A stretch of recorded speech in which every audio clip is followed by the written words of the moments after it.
अरे मनोहर, आज इतनी देर तक काम कर रहे हो? हाँ काका, ज्यादा काम था तो सोचा पूरा करके ही घर जाऊंगा। लकड़ी के सोफे की घिसाई करते करते मनोहर ने जवाब दिया। हाँ हाँ, ये तो अच्छी बात है कि तुम्हारे पास काम है, लेकिन बेटा खुद की सेहत को इस तरह नजरअंदाज मत किया करो। क्या करोगे इतने पैसे जोड़कर? काका ने मुस्कुराते हुए कहा। कहाँ काका, इतनी मेहनत करके भी आजकल तो खर्चे ही पूरे नहीं होते।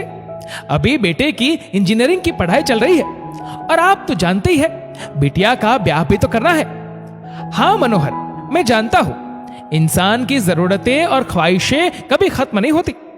तुम्हारी तरह मैंने भी अपनी पूरी जिंदगी इसी भागम भाग में निकाल दी, लेकिन अब जब पीछे मुड़कर देखता हूं तो सब व्यर्थ ही लगता है। इतना बोलते बोलते काका के चेहरे पर उदासी छा गई। मनोहर ने आश्चर्य से उनकी ओर देखते हुए कहा, क्यों काका, आप ऐसा क्यों बोल रहे हैं? आपसे ही तो मुझे भी प्रेरणा मिली है। बचपन से ही आपको जी जान से परिवार के लिए सब कुछ करते हुए देखा है मैंने। लंबी आह भरते हुए काका वही बेंच पर बैठ गए। हाँ मनोहर, मेहनत तो बहुत की है मैंने अपने जीवन में, लेकिन अब शायद उस मेहनत की कोई कद्र नहीं है।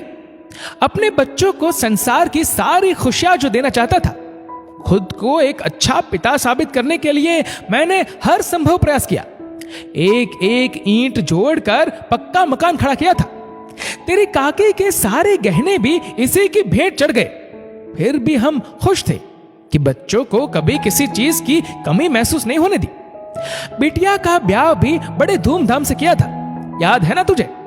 हाँ काका, उस वक्त हमारे इलाके की सबसे शानदार और यादगार शादी थी वो। मनोहर ने याद करते हुए कहा। पता है मनोहर, अपनी सारी जमा पूंजी मैंने उस शादी में लगा दी थी। बेटा पढ़ने के लिए बाहर जाना चाहता था, तो हैसियत से ऊपर उठकर उसे शहर भेज दिया। आज बेटा शहर की बहुत बड़ी कंपनी में मैनेजर है, अपने परिवार में मस्त है। बेटी भी अपने परिवार के साथ विदेश में बस गई और हम दोनों पति पत्नी अकेले के अकेले यहीं रह गए। काका, एक बात बोलो, बेटे बहू को यहां बुला लीजिए, या फिर आप और काकी अपने बेटे के पास क्यों नहीं चले जाते? आखिर बच्चे ही तो बुढ़ापे में माँ बाप का सहारा बनते हैं। बेटा, कहा था उससे एक बार कि यहां आ जा, लेकिन उसका जवाब था, पापा वहां रखा ही क्या है, आपने तो अपनी जिंदगी में कुछ किया नहीं, अब हमें पीछे क्यों खींच रहे हो? आखिर कब तक हमें बांध कर रखोगे? बस बेटा, उस दिन के बाद उसे आजाद कर दिया मैंने। हमने जो माता पिता होने का फर्ज निभाया, उसका कोई कर्ज अब हमारे बेटे को नहीं चुकाना पड़ेगा। काका ने अपनी आंखों पर लगे चश्मे को उतारकर अपनी आंखें पोंछी, फिर मनोहर से बोले, मनोहर बेटा, मैं अपने अनुभव से कह रहा हूं, अपने परिवार और बच्चों की जरूरतों के साथ साथ अपनी जरूरतों का भी ध्यान रखना। जब ये शरीर साथ छोड़ देता है ना, तो फिर कोई साथ नहीं देता। काका बेंच से उठकर जाने लगे तो मनोहर ने टोका, काका जरा रुकिए, मैं भी चलता हूं, रास्ते में आपको भी घर छोड़ दूंगा। दोस्तों, मनुष्य जीवन भर इसी भागदौड़ में लगा रहता है। जिसके पास कम है वो ज्यादा चाहता है, और जिसके पास ज्यादा है वो और ज्यादा चाहता है।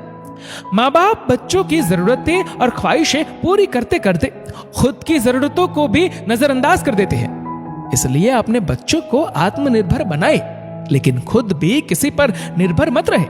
पता नहीं कब वो सहारा देने वाली लाठी टूट जाए। दोस्तों, इस वीडियो को लेकर आपकी क्या राय है, नीचे कमेंट करके जरूर बताएगा। और अगर आपको वीडियो अच्छा लगा हो तो इस वीडियो को लाइक करेगा, शेयर करेगा ज्यादा से ज्यादा लोगों तक, और ऐसे ही और भी इंस्पिरेशनल वीडियोस के लिए सब्सक्राइब करें हमारे यूट्यूब चैनल को और फेसबुक पर फॉलो करें हमारे पेज को। धन्यवाद।